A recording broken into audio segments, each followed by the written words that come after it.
endémicos de Galápagos, los que son nativos, es decir, que pueden estar también en el continente, y los que son decididamente exóticos.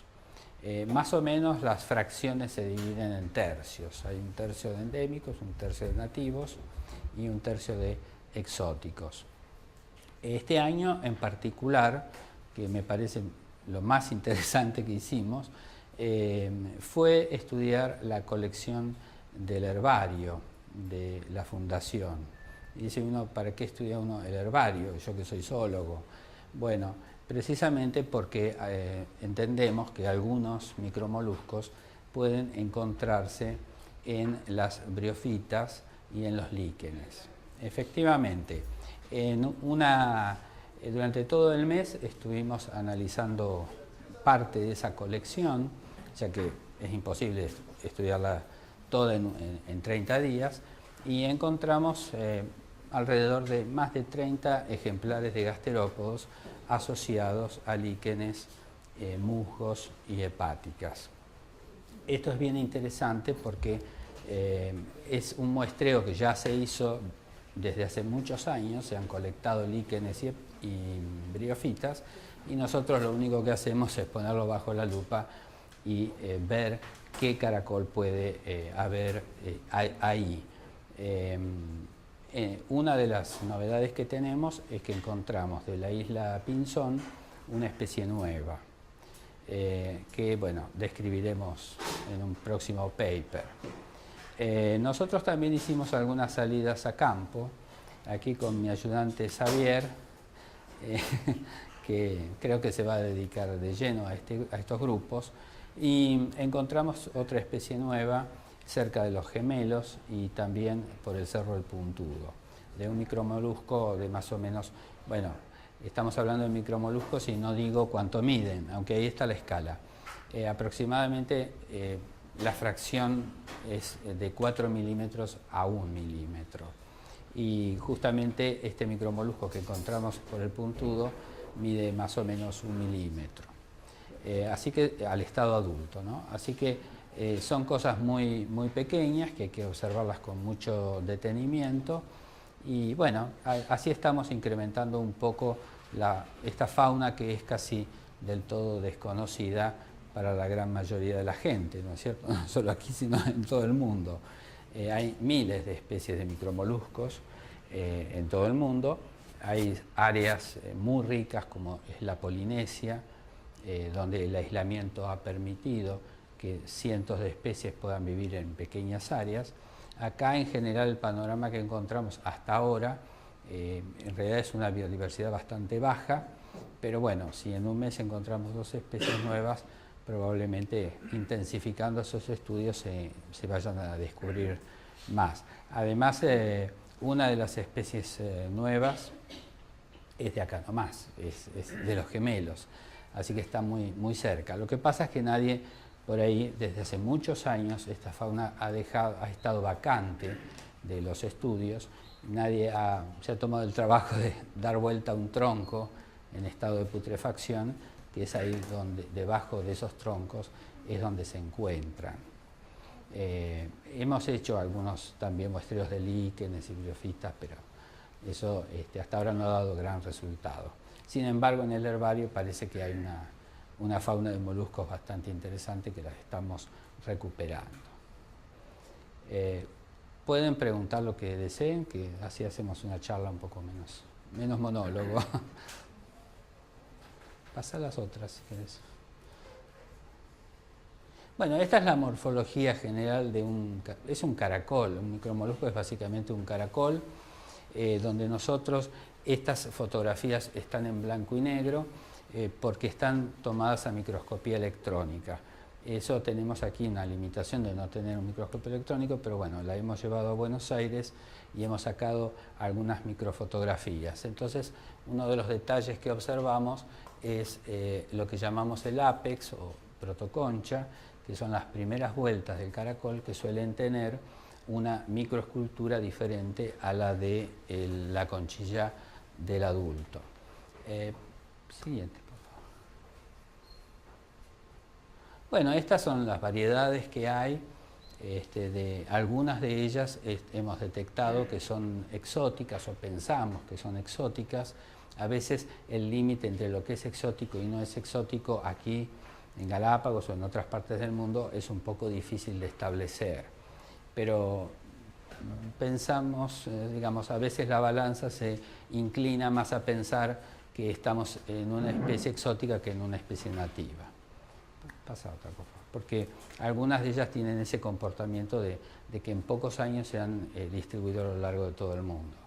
Y esta es una de los grupos bastante diversos en las islas, quizá de los más interesantes para mí, donde una de las características principales es que en la boca, lo que nosotros denominamos la abertura, tiene todas estas estructuras calcáreas de la misma naturaleza que la conchilla, que la concha, obliterando la abertura. Y la taxonomía, la sistemática de estas formas se establece precisamente a partir de la cantidad de esos dientes, la disposición y la morfología. Ustedes ven, por lo menos en la figura 11 y 9, que se ve claramente que son totalmente distintos. Este también es un grupo que presenta esas mismas, se llaman dientes o lamelas según el desarrollo, y esta es la especie nueva, una de las especies nuevas que está en prensa todavía, que descubrimos el año pasado. ¿Una especie nueva es endémica o introducida? Bueno, no. Las especies, cuando las decimos especies nuevas, necesariamente son endémicas o nativas. Cuando ya son introducidas, hablamos de nuevos registros de especies para Galápagos. En el caso de este año, nosotros detectamos con Xavier una especie que está en estudio ahí, no sabemos bien, yo creo que es introducida, pero está por ahí todavía en estudio, vamos a ver. Y eso lo encontramos en una finca. Ese es uno de los criterios que manejamos cuando está en áreas urbanas o suburbanas y encontramos cosas ahí. Lo primero que sospechamos es que pueden ser introducidas. No necesariamente, pero hay un alto un porcentaje de posibilidades que eso sea así. Bueno, esa es básicamente la información que yo les quería aportar. Si ustedes desean preguntar, no tengo problema. Una pregunta, justamente en la zona agrícola, a cierta profundidad se pueden encontrar concentraciones de caracoles. ¿A qué se debe eso? Bueno, cada caracol tiene su forma de vida. O sea, algunos viven en las hojas, otros viven en tallos, otros viven sobre la superficie, debajo generalmente de troncos en estado de descomposición, y otros se entierran. Además, la forma de vida de ellos varía a lo largo del año. Es decir, en periodos más húmedos es más fácil encontrarlos en la superficie, pero hay formas que cuando viene un periodo de sequía se entierran. Y generalmente se entierran entre 5 centímetros, 8 centímetros. Depende del caracol. Nosotros estamos hablando de micromoluscos, así que no se entierran demasiado. Hay formas grandes que sí pueden llegar a enterrarse un poco más, ¿no? Para pasar ese periodo de sequía. Los dos enemigos de cualquier caracol es la sequía y la luz. La luz solar está asociada a la desecación. Entonces, en general, ellos son de hábitos nocturnos o vespertinos. Lógicamente que en un clima como este, que hay está tan nublado tanto tiempo, el sol no los afecta tanto, entonces de día se los puede encontrar. Pero en general, en climas donde el cielo está más despejado, lo normal de ir a muestrear es a las 7 de la tarde, ¿no es cierto?, en un horario más bien vespertino, que es cuando ellos toman la actividad, ¿no? ¿Qué tanto afectan los productos agrícolas que se utilizan para el control de plagas? Y totalmente, sí, totalmente. O sea, uno lo que ve en las áreas urbanas o suburbanas y las zonas agrícolas es la sustitución, además, de las especies nativas por especies introducidas que seguramente son más resistentes a ese tipo de productos, ¿no es cierto? Pero es raro encontrar. Nosotros encontramos uno de los caracoles, uno de los que está por ahí arriba, el primero, ese lo encontramos en áreas suburbanas, ese es nativo, es endémico de aquí, Lisina, el género Lisina, pero en general lo encontramos asociados a 2 o 3 especies más que claramente son introducidas. ¿Cómo diferenciaría así a simple vista cuál es endémico de un introducido? No se puede, no, hay que conocer la identidad de la especie y sospechar, uno a veces sospecha que una forma es introducida.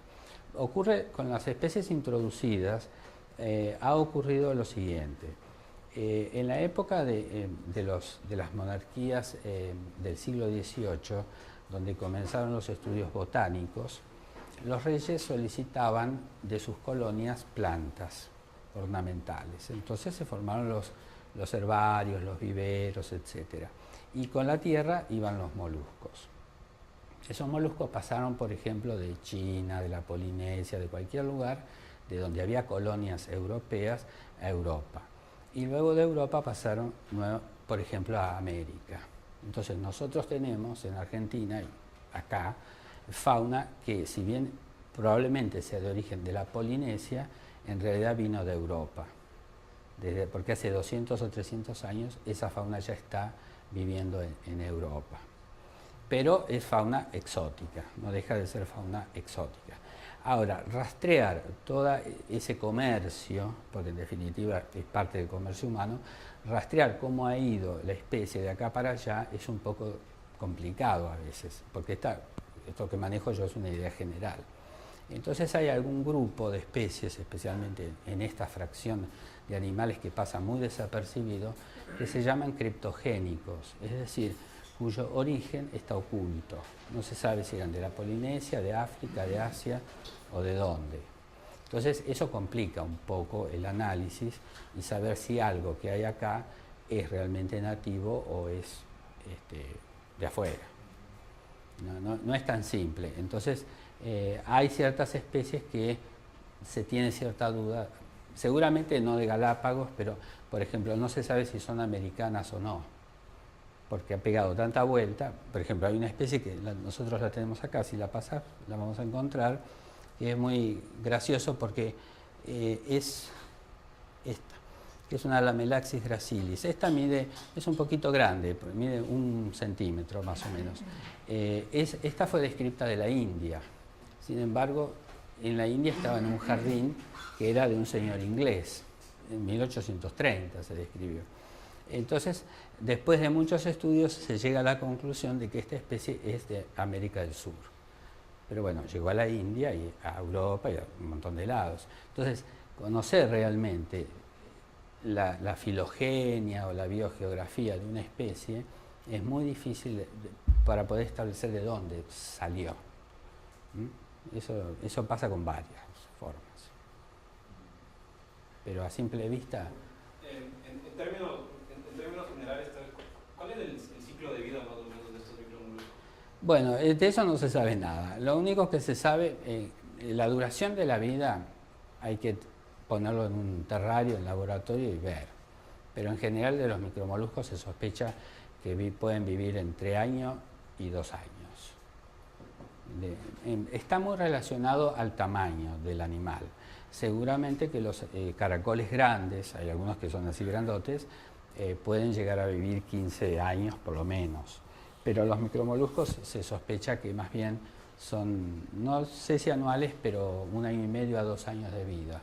La biología en algunos, incluso aquí en Galápagos hemos encontrado, suele ser bastante interesante porque hay 3 modelos de puesta de huevos. Están los ovíparos comunes que ponen un huevito y lo dejan por ahí. Están los ovovivíparos y están los vivíparos. Acá en Galápagos no hay vivíparos. Cuando se habla de vivíparos no es como en los mamíferos, no hay una placenta.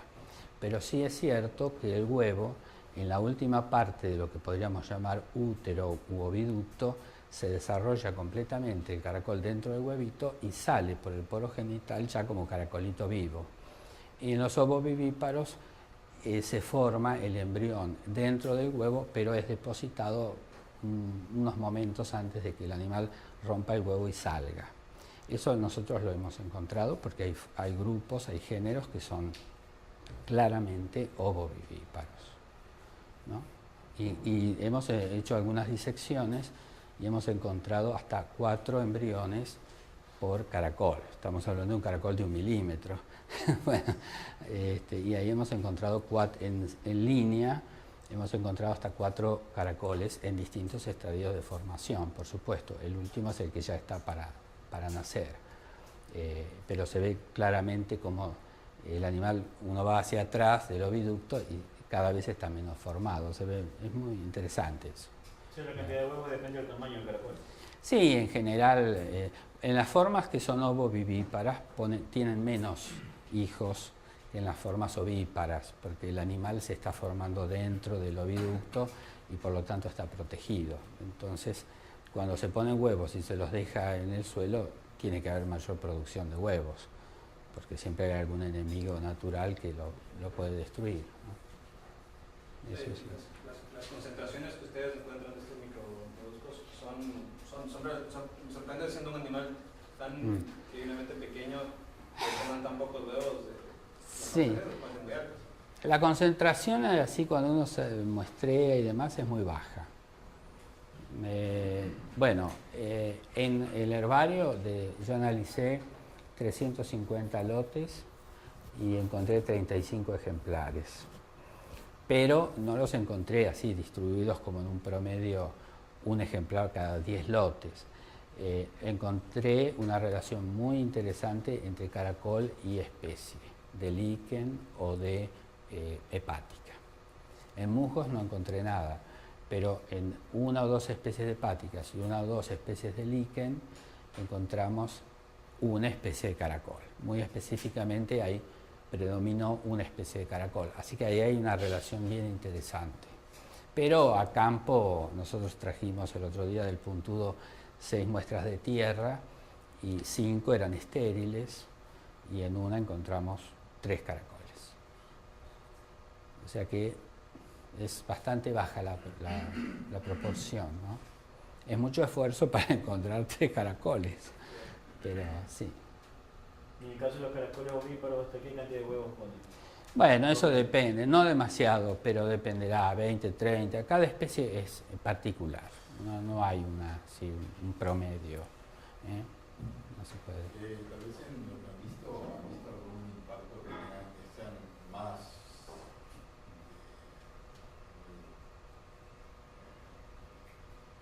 ¿cuál es el impacto que tienen de una especie introducida? No sé, bueno, eso es difícil de evaluar. Es difícil de evaluar. Nosotros lo poco que podemos ver, lo poco que podemos saber es que por suerte las especies introducidas no son carnívoras, porque los caracoles carnívoros comen a otros caracoles. Y lo que yo veo es que todo lo que esté introducido son herbívoras. Entonces, en todo caso, el ataque es a las plantas.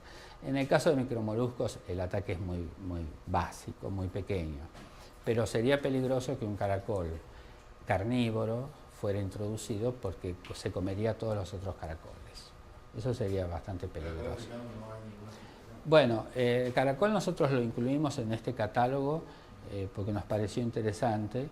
El caracol africano es un tema en sí mismo, ¿no? Ya no es un micromolusco. Nosotros hemos hecho disecciones hablando de los huevos que pueden poner y hay 400, 500, 600 huevos por ejemplar. Nosotros no nos olvidemos que casi todas estas especies, no todas, pero casi todas son hermafroditas, ¿no? Tienen masculino y femenino en el mismo pie, lo que significa que además hay autofecundación en muchos casos. Así que un solo ejemplar puede producir un desastre. Sí, sí. Una de las babosas, si conseguís las babosas, no son fotos muy buenas porque el material no estaba bueno, es en la última.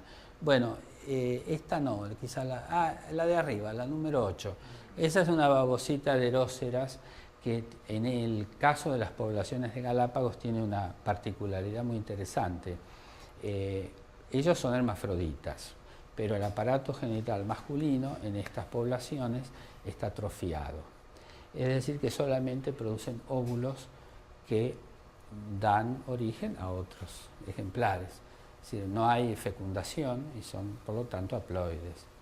Eso es, yo todas las muestras que revisé son así. Es una característica de la especie que puede haber poblaciones sin y con el aparato genital atrofiado masculino, ¿no? Pero aquí parece que todas tienen el genital masculino atrofiado. Esa es una característica. La Deroceras es una babosita más o menos de hasta 4 centímetros, de color muy oscuro, que es introducida también. Y la otra, esta de abajo, la 12, es Saracínula plebeia, que ya es una babosa un poco más grande, llega hasta los 10 centímetros de longitud, y ha sido introducida desde probablemente el sudeste asiático. Está en algunos lugares de América también, y aquí está bastante abundante.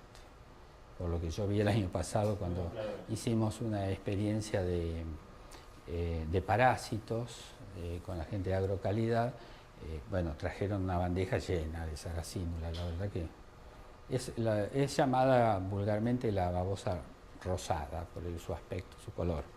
Es un animal grande, ¿no? Ese es bastante peligroso, esa y Acatina, porque pueden transmitir el famoso Angiostrongylus, ¿no es cierto?, al ser humano. Es un pequeño gusano, un nematode, que parte de su ciclo lo cumple en la babosa y parte en un mamífero. Y puede entrar al ser humano y produce, como hay 2 nematodes, cada uno produce distintas cosas. Uno se va a la región abdominal y suele producir una peritonitis, eso se arregla con una operación, digamos. Y la otra se va a las meninges y eso no se arregla con nada y la persona se muere. Eso es lo más peligroso. Solo en el caso de la número 12. Es la 12. ¿Y sí. en la 8 ahí? No, a veces los nematodes están en esta fauna, pero de ahí a que pasen al ser humano, no necesariamente. Sí. Una pregunta, ¿el contagio al huésped es por ingestión? O sea, ¿tengo que comer el animal para que me dé? Mira, estos nematodes tienen una larva infestante, se llama larva 3, que tiene como unos ganchitos. Entonces, si vos tenés una herida un poco abierta, puede entrar. Pero en general se cree que es por ingesta. Sí, se cree que es porque los chicos muy comúnmente tragan tierra y con la tierra va la babosa y ahí se hace el ciclo. Sí, en general. Por eso cuando se recoge Acatina o Saracínula, lo que se pide es que sea con guantes, porque además la baba, que es la que lo suele llevar, la larva 3, uno después se toca la boca y ahí puede entrar fácilmente. ¿Puede darse indirectamente también? ¿Como por ejemplo? Por ejemplo, en el caso de la zona agrícola, Sí. las aves de corral pueden alimentarse de estos animales y si un ser humano se alimenta de las aves de corrales, ¿puede transmitirse el nemato? No, porque el ciclo se cierra solo en un vertebrado de sangre caliente. Si entró a la gallina, se debería cerrar en la gallina. Lo que ocurre es que no se va a cerrar en la gallina. Primero porque no es en las aves, es en mamíferos donde se cierra el ciclo.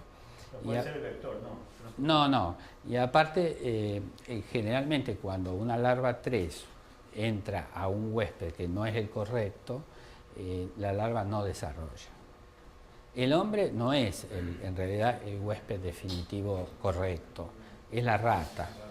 Pero a veces se mete en el hombre y por eso produce esos problemas, porque el gusano va buscando algún lugar que le sea propicio y se va a la zona abdominal y produce la peritonitis. Como usted conoce, desde el 2010 nosotros tenemos el problema del caracol africano aquí en Galápagos. Entonces, hemos desarrollado varias metodologías de control. Y una de ellas es la limpieza de los terrenos. Sí. Tenemos distribuido en varios lugares de la isla, ¿no? Pero no tenemos todavía, digamos, realizado un análisis del impacto que está causando el caracol africano en Galápagos.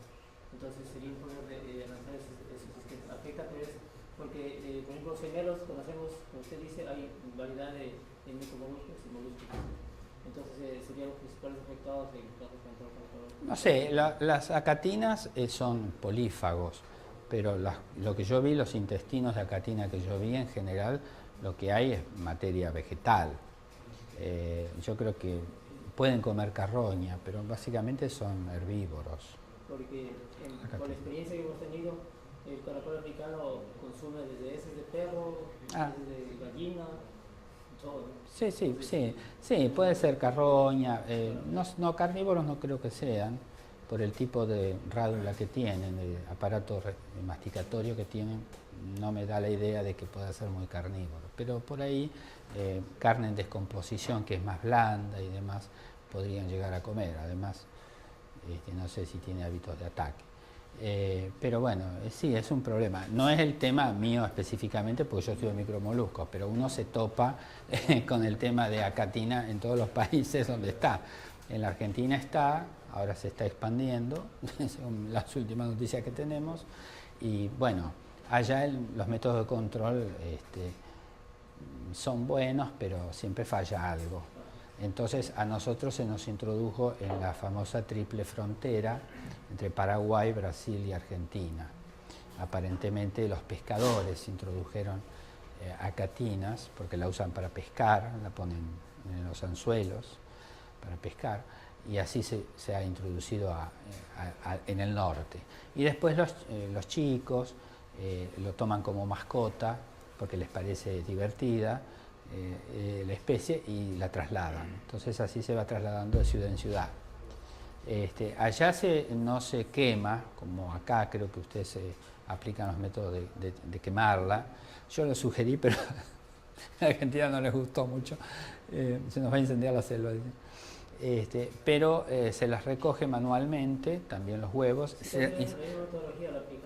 Y después se le entierra con sal. Se les ponen en bolsas con sal y se las entierra. Es bastante complicado todo eso. También se recogen, no sé si ustedes lo harán, las conchillas, las conchas vacías, porque es lo que ellos comen también para su propio calcio. Eso es importante, ¿no? ¿El caracol come las conchas? Sí, come, roe el carbonato de calcio de otras...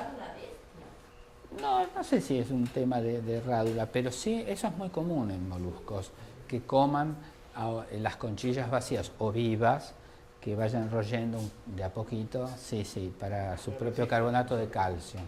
Reciclan entonces. Sí. Por eso hay que levantar también las conchas muertas, porque uno les quita el carbonato de calcio.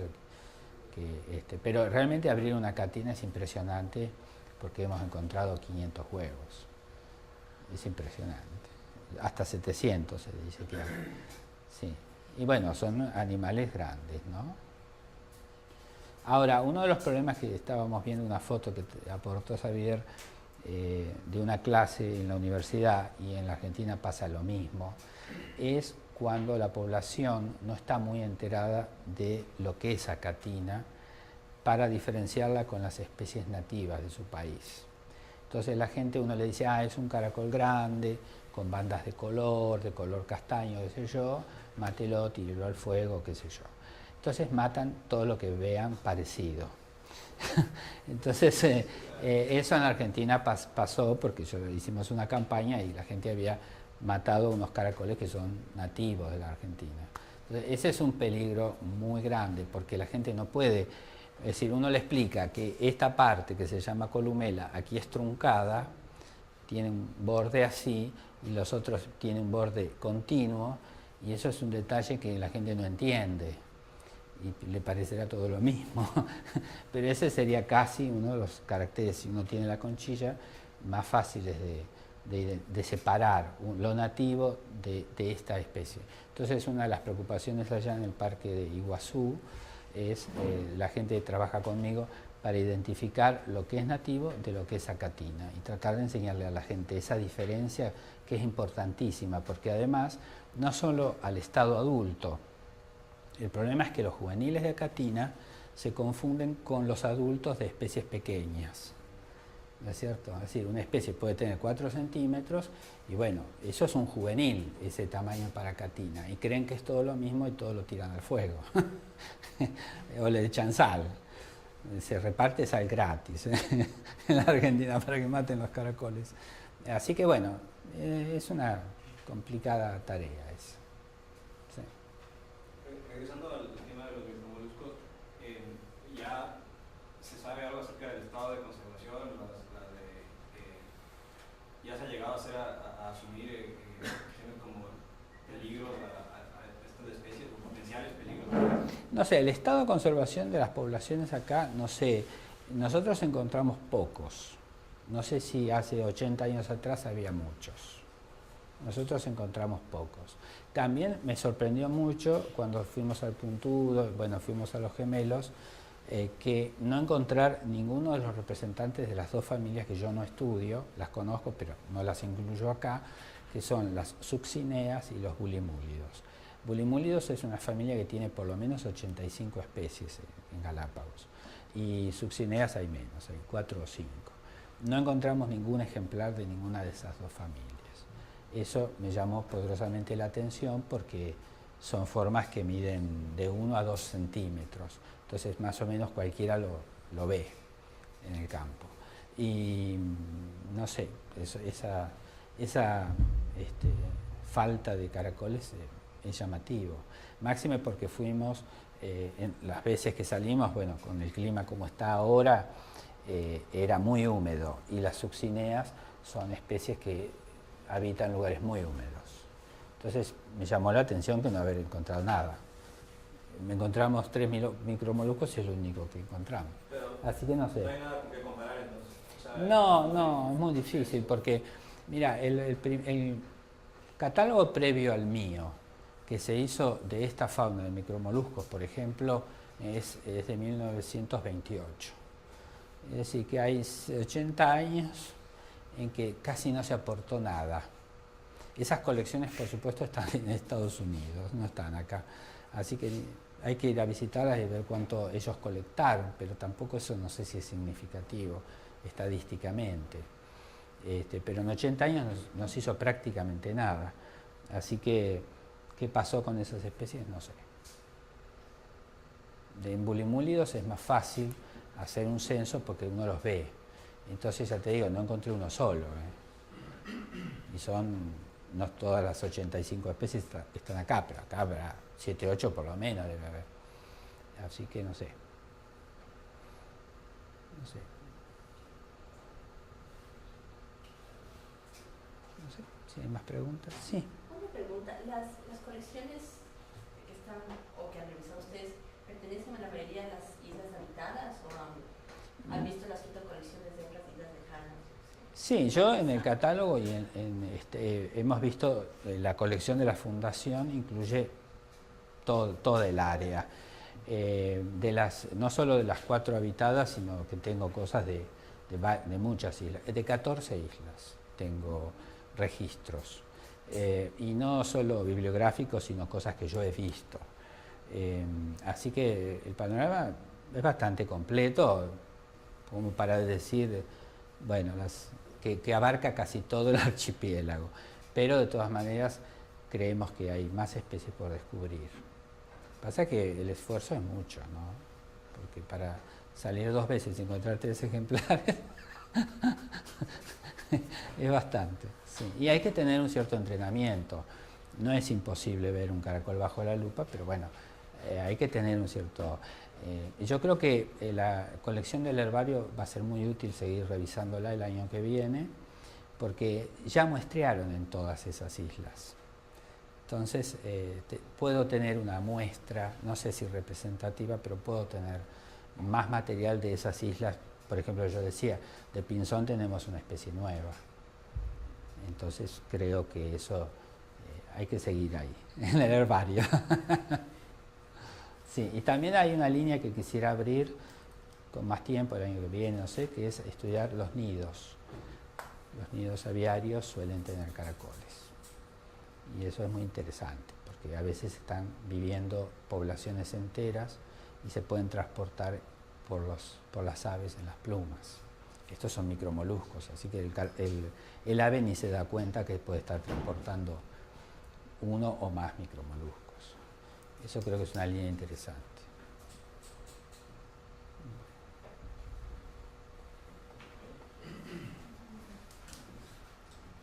¿Hay más preguntas? En caso de encontrar alguna que otra muestra, ¿dónde se lo puede ubicar? Bueno, yo estoy en Buenos Aires, habitualmente. ¿Correo, algo? En el... ¿Mandar una foto por correo? Sí, yo estoy en el Museo Argentino de Ciencias Naturales.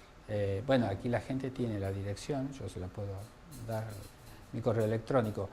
Estos caracoles así necesitan de una fotografía muy buena y especialmente con microscopía electrónica.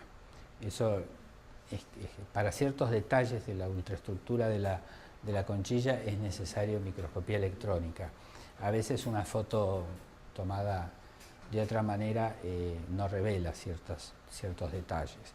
De todas maneras, si es algo que yo ya conozco, es lo más fácil que lo pueda yo identificar. Así que si me quieren mandar fotos, no hay problema. Un caracol endémico nativo, máximo hasta qué tamaño de referencia se puede considerar. Bueno, yo tomé la fracción más pequeña, que son 4 o 5 milímetros. Hay algunos que miden 1 centímetro. Micromolusco es un término inventado por los que trabajamos en caracoles pequeños. No tiene ninguna importancia taxonómica. Reúne a todas las formas que uno cree, digamos, uno dice, bueno, 5 milímetros para abajo. Pero yo aquí incluí cosas de 1 centímetro, incluí acatina. Bueno, este no es un catálogo de micromoluscos específicamente, pero porque dejé claro que solo 2 familias las dejo afuera, porque las está estudiando otra persona y porque además son 90 especies más, que no voy a estudiar ahora, ¿no? Pero micromolusco puede tener 2 milímetros, como una cosa genérica, ¿no? Más o menos. ¿Y este catálogo se lo va a encontrar en línea en La Razón? Sí, esto cuando se publique va a estar en... Sí, igual hay una previa información en la página de la fundación. Yo la actualizo más o menos permanentemente, así que mi parte está actualizada. Lo que no tiene todavía es fotos, que eso sería interesantísimo, poner estas fotos sí, en ese catálogo. Pero sí, después no va a haber problema, yo puedo mandar el PDF. Sí, son cosas difíciles de identificar cuando uno no tiene el ojo hecho, especialmente porque suelen ser muy pequeños y suelen ser de color castaño, entonces se confunden con la tierra y demás. Pero en general, por ejemplo, ya los identifica completamente, así que tiene buen ojo para buscarlo a campo, que eso es importante también.